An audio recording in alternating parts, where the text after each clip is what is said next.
In 2021, the Department of Transport secured a once-off relief fund of over 1 billion rand. This was meant to assist the taxi industry in dealing with the negative impact of the COVID-19 pandemic. The department says, based on the initial count of the number of taxis available, it was decided that operators were to receive 5,000 rand per license. However, for scrapping an old vehicle, a taxi operator is entitled to receive about 60,000 rand per permit. This week, National Treasury announced that 300 million rand will be injected into the fund for the continuation of the once-off gratuity to taxi owners with a valid permit. However, the taxi industry says this is not enough to purchase a new vehicle. We welcome the extra injection into the capital subsidy for scrapping purposes.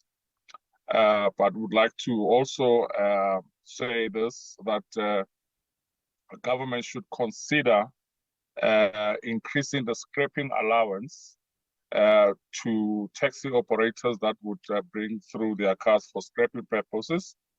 That should be increased at least to half the value of a new vehicle, so that the repayment becomes a little bit cushioned, because currently where it is at, it does not even cover half of the actual cost of the retail price of a new vehicle.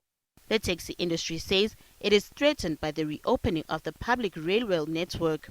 The Passenger Rail Agency of South Africa has reopened several lines after they were damaged over the years. The rail does have a huge impact on the taxi industry.